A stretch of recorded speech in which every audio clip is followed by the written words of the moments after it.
எனது திருமண வாழ்க்கைக்கு மிகவும் பொருத்தமான ராசி அல்லது நட்சத்திரம் இது. எனது ஆரோக்கியத்தில் கவனிக்க வேண்டிய முக்கிய அம்சங்கள் ஏதாவது இருக்கா? அப்போ ஆரோக்கியத்தை பற்றி எல்லாரும் கேட்கக்கூடியதை, நான் எத்தனை ஆயுசு இருக்கு, எனக்கு நான் ஆரோக்கியமாக இருப்பேனா? வீடு வாங்க முதலீடு செய்ய அருமையான நேரம். எனது குடும்ப உறவுகளை மேம்படுத்த ஜோதிட ரீதியாக என்ன செய்யலாம்?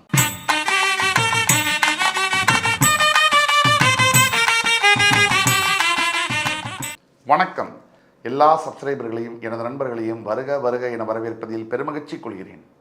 வக்ரதுண்ட மகாகாய சூரியகோடி சமப்பிரபக அபிக்னம் குருமே தேவ சர்வகாரியேஷு சர்வதா. தென்னாட்டுடைய சிவனே போற்றி, என் நாட்டவர்க்கும் இறைவா போற்றி. அன்பர்களே, நண்பர்களே, இந்த புத்தம் புதிய காணொலியில் உங்கள் அத்துணை பேரையும் சந்திப்பதில் மிக்க மகிழ்ச்சி கொள்கிறேன். இன்னைக்கு எப்பவும் போல நம்ம மிக வித்தியாசமான தலைப்பு, ஜோதிடத்தில் இருக்கக்கூடிய பெரும்பாலான மக்களுடைய மனதில் இருக்கக்கூடிய ரகசிய கேள்விகளுக்கான விடைகள்.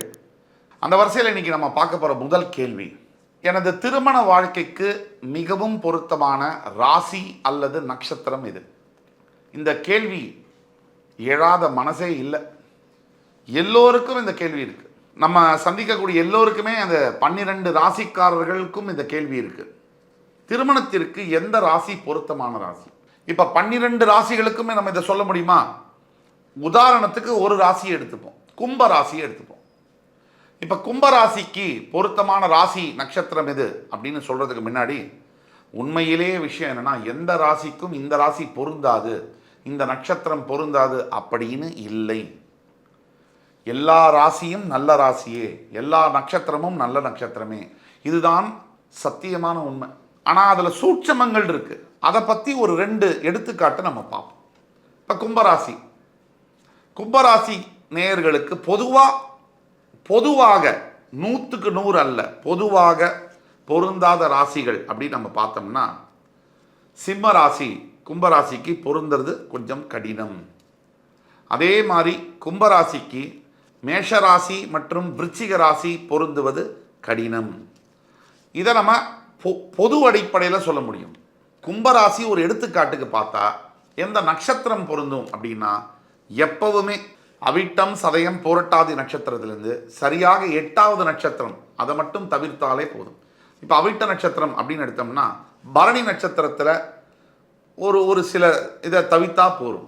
அதனால பரணி நட்சத்திரமே பார்க்கக்கூடாதுன்னு நான் ஏற்கனவே சொன்னேன்.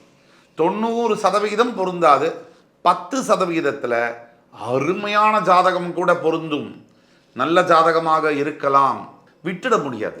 இப்போ சதய நட்சத்திரத்தில் எடுத்தீங்கன்னு சொன்னால் கிருத்திகை நட்சத்திரத்தில் பார்க்காம இருக்கிறது நல்லது. ஒரு உதாரணத்துக்கு எந்த நட்சத்திரமோ அங்கிருந்து 8வது நட்சத்திரத்தில் பார்க்காம இருப்பது நல்லது. மிச்ச நட்சத்திரங்கள்லாம் தாராளமாக ஓரளவுக்கு பொருந்துமே. அந்த 8வது நட்சத்திரம் கூட பொருந்தும்.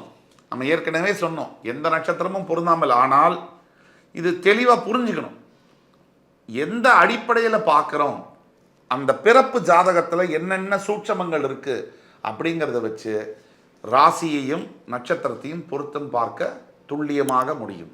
அடுத்த கேள்வி, எனது ஆரோக்கியத்தில் கவனிக்க வேண்டிய முக்கிய அம்சங்கள் ஏதாவது இருக்கா? அப்படி இருந்தால் அதை எப்படி நான் கண்டு கொள்வது? எல்லா மனிதர்களுக்குமே சராசரியாக வரக்கூடிய கேள்விதான். எல்லாருக்குமே உடல் ஆரோக்கியத்தில் கவனம் ரொம்ப தேவை. ஏன்னா அப்போ ஆரோக்கியத்தை பற்றி எல்லாரும் கேட்கக்கூடியதை, நான் எத்தனை ஆயுசு இருக்கு, எனக்கு நான் ஆரோக்கியமாக இருப்பேனா? இந்த கேள்விக்கான விடைக்கும் ஒரு உதாரண ராசியை தான் நம்ம எடுக்க முடியும். 12 ராசிக்கும் சொல்கிறதுக்கு நேரம் இல்லை. இப்போ உதாரண ராசியாக கும்பராசியை நம்ம எடுக்கிறோன்னு வச்சுக்கோங்க. இப்போ கும்பராசிக்கு ஆரோக்கியத்தில் ஏதாவது குறைபாடு இருக்கா?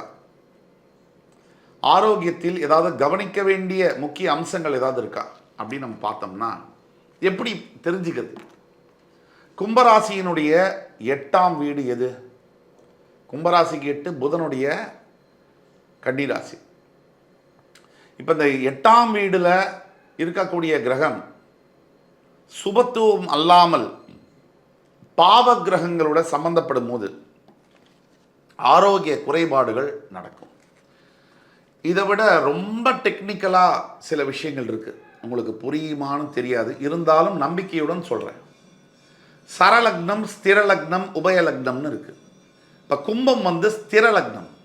ஒரு உதாரணத்துக்கு இந்த கும்பத்துக்கு 3ஆம் இடத்துக்கு அதிபதி செவ்வாய், அவரும் 8ஆம் இடத்துக்கு அதிபதி புதன், ரெண்டு பேருமே மாரகாதிபதிகள்.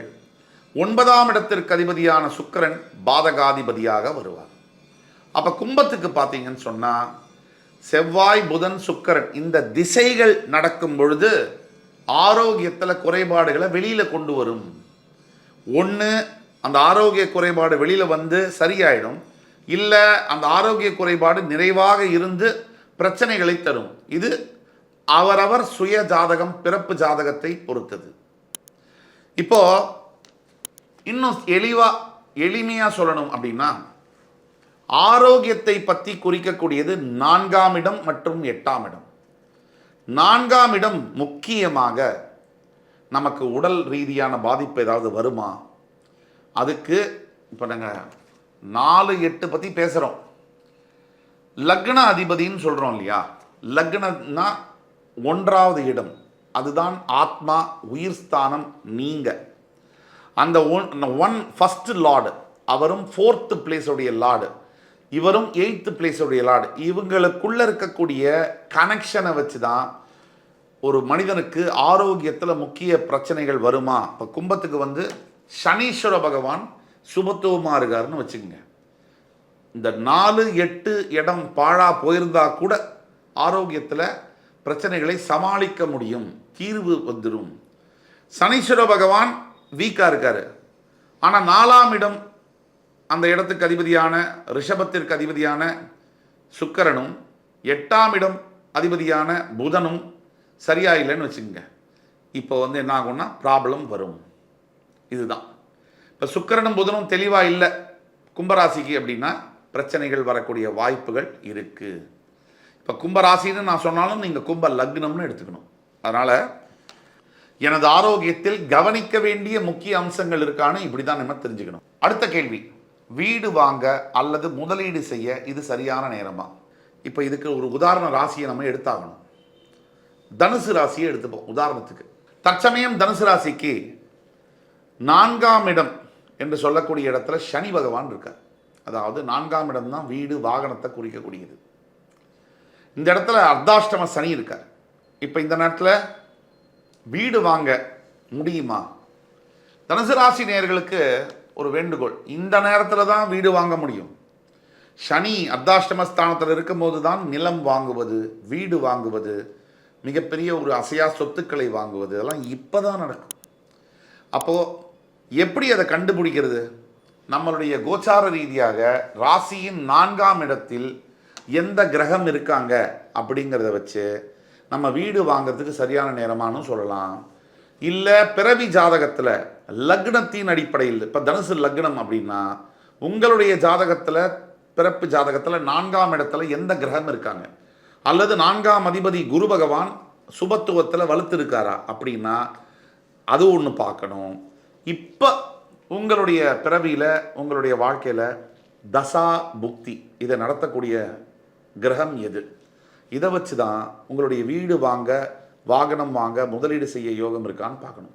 இதில் முதலீடில் இன்னும் சில விஷயங்கள் உள்ளே போகணும். எப்படின்னா, முதலீடு செய்வதற்கான நேரம் என்பது நம்மளுடைய ராசி அல்லது லக்னத்தின் 2ஆம் இடத்துக்கு அதிபதி வலுப்பெற்று இருந்து திசையை நடத்தும் போது முதலீடு செய்ய அற்புதமான நேரம்.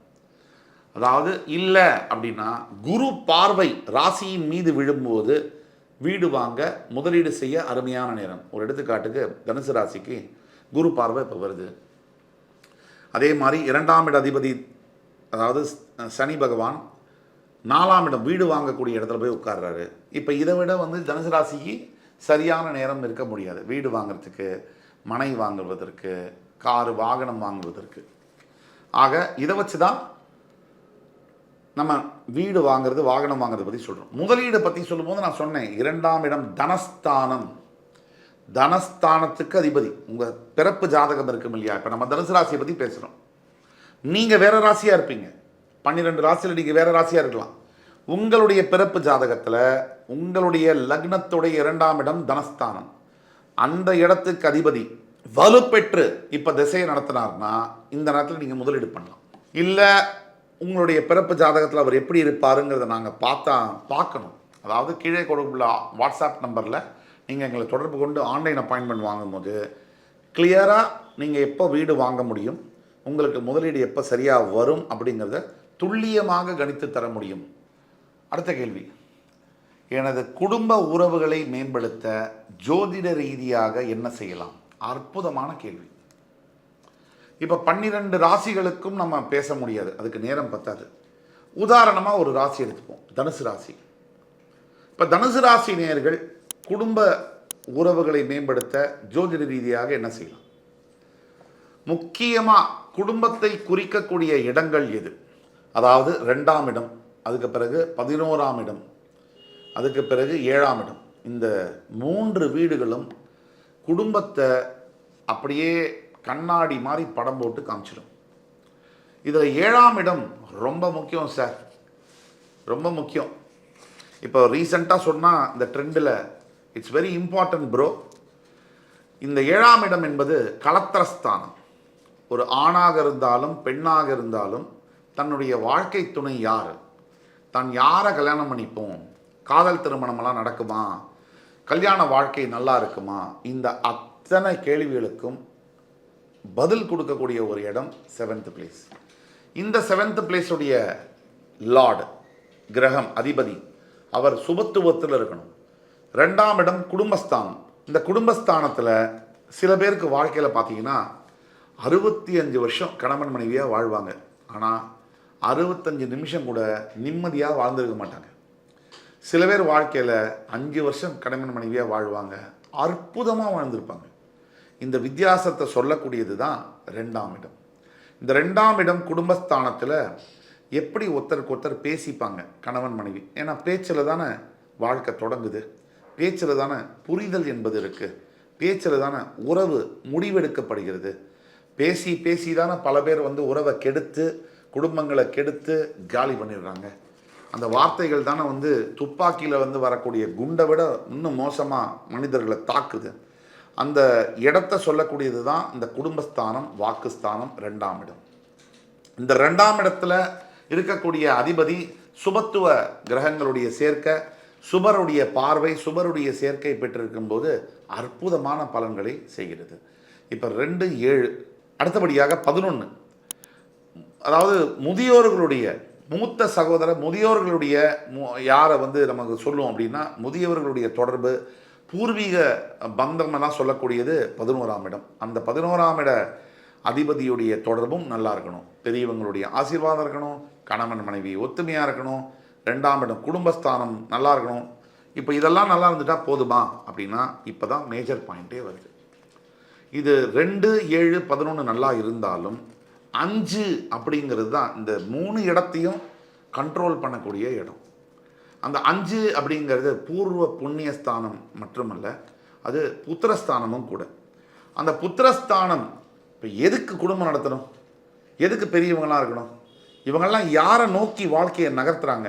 குழந்தைகளை நோக்கி, அந்த குழந்தைங்களுடைய எதிர்காலத்தை நோக்கி. அந்த குழந்தைங்களுடைய எதிர்காலம் நல்லா இருக்கா இல்லையா அப்படின்னு சொல்லக்கூடியது தான் 5ஆம் இடம்.